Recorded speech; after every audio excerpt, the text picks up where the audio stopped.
3.7 million people have been infected by the coronavirus pandemic, and over 250,000 deaths have been confirmed globally. United States remains the epicenter of the pandemic. Many developing countries have recorded fewer cases. Many analysts fear that the weak capacity of healthcare system in developing and underdeveloped countries is likely to worsen the pandemic and its impact on their economies. For Nigeria, the country is still sluggishly grappling with recovery from 2016 economic recession, which was a fallout of global oil price crash and insufficient foreign exchange earnings to meet imports. In the spirit of economic recovery and growth sustainability, the Nigerian federal budget for 2020 fiscal year was prepared with significant revenue expectations, but with contestable realizations. The emergence of COVID-19 and its increasing incidence in Nigeria has led to drastic review and changes in the pre-COVID-19 revenue expectations and fiscal projections.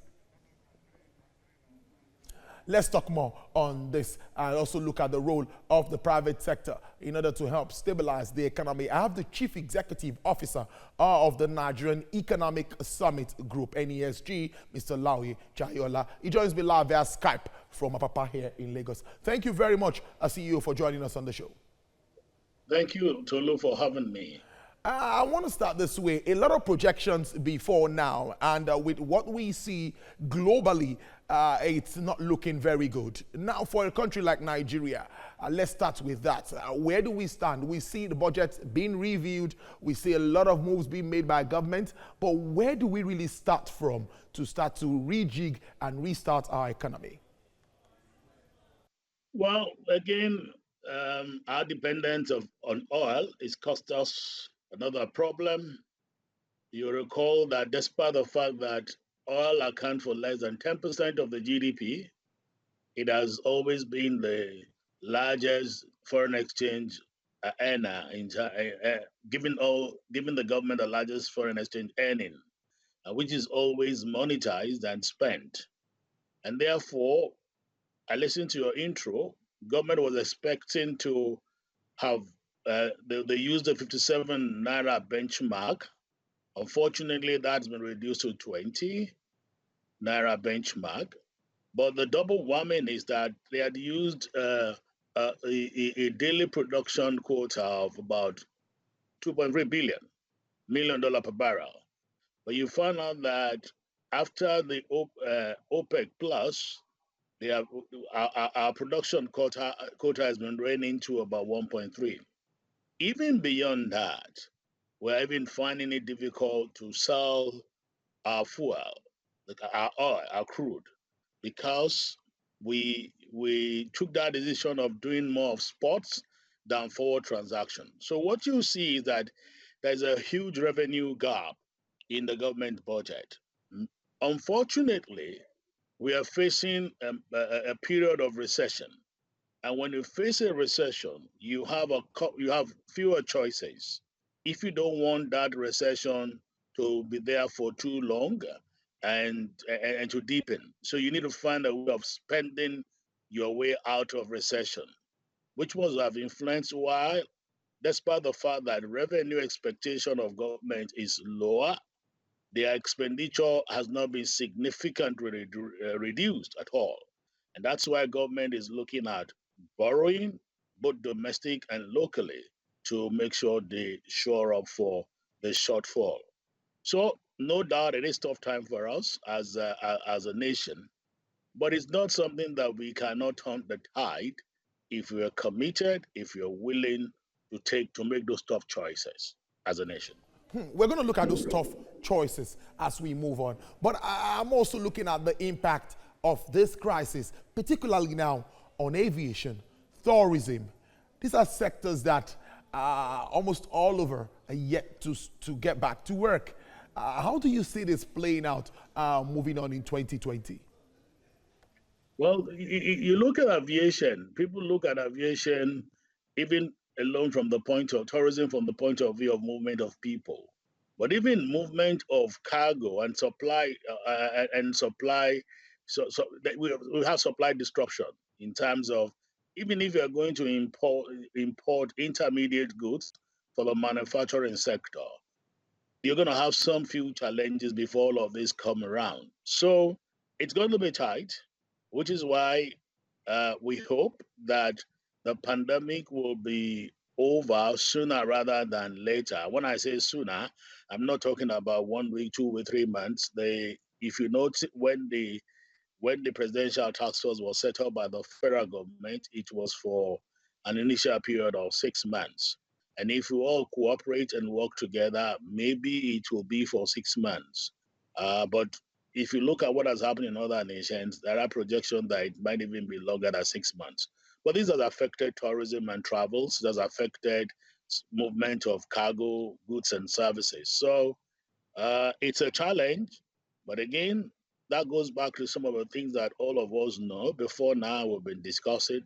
The need for us to significantly roll back and do what many economists will call backward integration. How do we ensure that we source local materials to feed into our manufacturing and our industrial sector? I do recognize that, of course, not all of these things will be available locally, but even if we do that, it does two things in all. It takes us away from the challenge of disruption to supplies, but more importantly, our heavy dependence on importing for raw material, importing for consumption will be reduced, and that will have implications for the borrowing that we're doing and the value of our naira. Very good. When we talk about value of the naira, which is something I also wanted to touch on, we see what's playing out now with regards to the dollars and the naira. It's not looking very good, despite the efforts and moves by the central bank to continuously defend the naira. Now, with even reserves dwindling, do you see the CBN? Do you think the CBN can continue to sustain this move, even as people even call for deregulation of the downstream sector of the oil and gas, and Forex will be very important for this? Well, again, there is so much friction about the value of naira, and people don't want to see whether we touch the naira or we don't touch the naira. But what I look at generally is about what value is it. If you do your purchasing power parity, what is it does for you? In other words, what will your 1 naira buy here? What will the equivalent buy in other country? So many people will say devalue. When you devalue, what that does to you is that as a nation, you then it's cheaper for people to come to you and spend their money in your country. But again, people have said, oh, well, what is it that people are spending in here?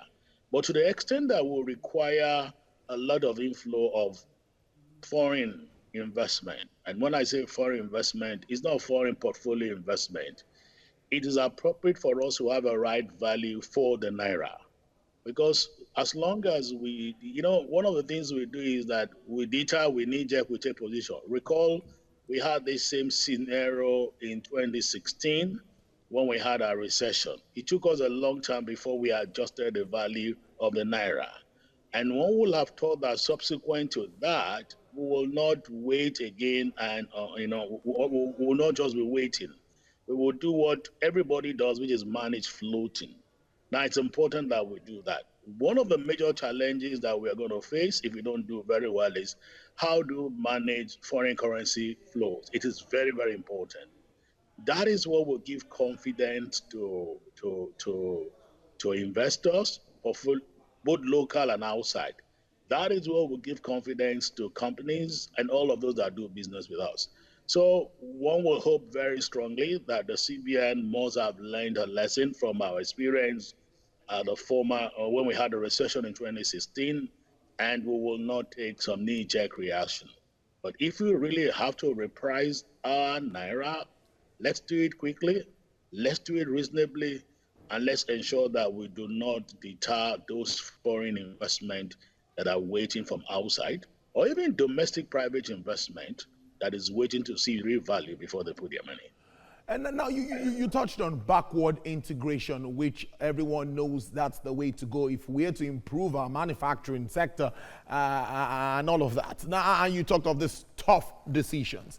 I guess subsidy might be part of this, letting it go finally, and some other moves. What are these tough decisions we need to take so that the policymakers can listen and actually, when they come to the round table, discuss and talk about all of this? Well, again, we've talked about the three subsidies that are very clearly on the table that need to go. Happily, nobody needed to tell government that we need to remove fuel subsidy. It has become very, very apparent that it's not sustainable. When you are not even having money to pay salaries, you won't do subsidy. So happily, the subsidy for fuel is gone. We need to do appropriate pricing for our electricity. Government don't have the money. People should pay for right value for electricity. But what we say is that please don't charge people based on estimated billing. Everybody should buy their meter, and then they should pay the right price. So I can take a choice as to where to put off my light or not to put off my light. The next other subsidy that I need to relook at is foreign exchange subsidy. We need to look at right pricing. So long as you don't do the right pricing, a number of people are taking advantage because of allocation. And so it comes to robbing Peter to pay Paul. So those three quick subsidies are things that you look at. But I want to take you back to the issue of what Nigeria needs to be doing now. We've been here before. When people have asked me, so NES, what are you talking? I said, just go and pick next 23, where we look at made in Nigeria. All the things we needed to say, we talked about that.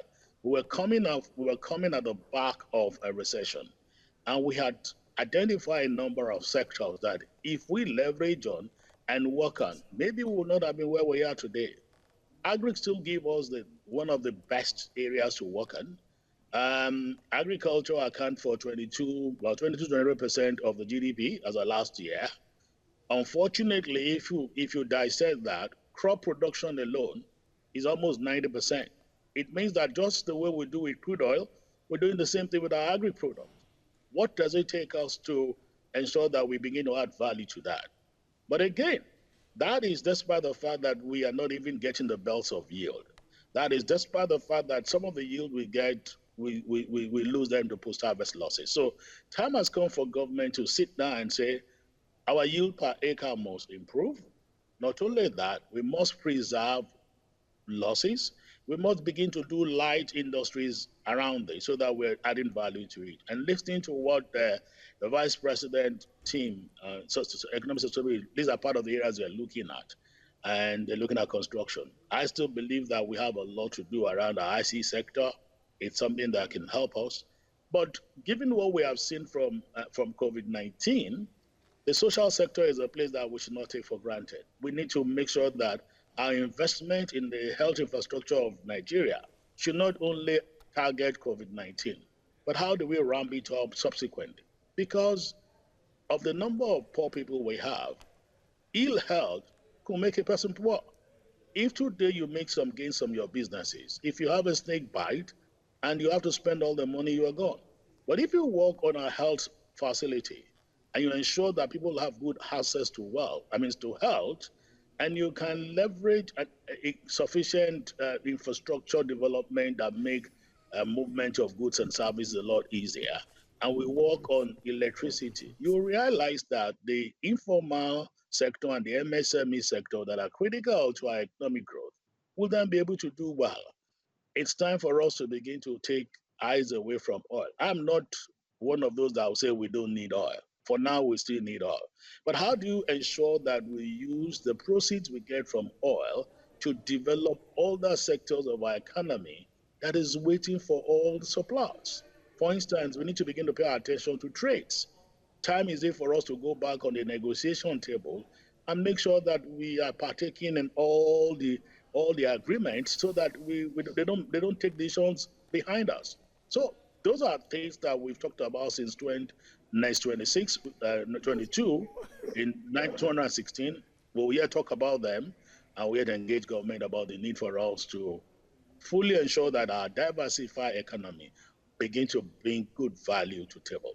Mr. Nawi, before I let you go, Mr. Jayola, let's look at roles of MSMEs and entrepreneurs in an economy like Nigeria post COVID-19. I know the NESG has always created platforms for entrepreneurs to thrive, come up with what they can do, you know, made in Nigeria and all of that. Tell us, what should we expect, or what opportunities can they get from government that can make them do better? Because they are the bedrock of any economy.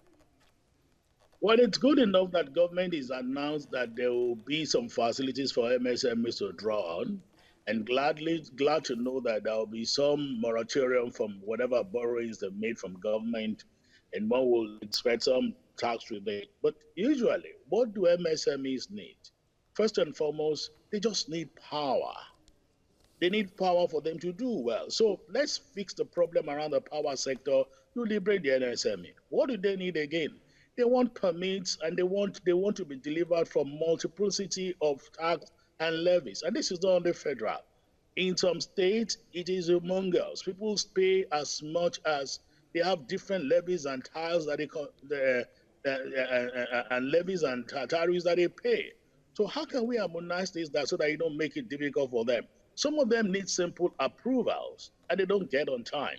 You know, if we just work a little on our ease and environment for doing business to make it for them to thrive, and if we allow access to credit, I mean, we need to begin to look at how to make this access to them a lot easier. One must commend what the government is going to allow collateral registrar that ensures that even without your landed property, you can still borrow money from bank.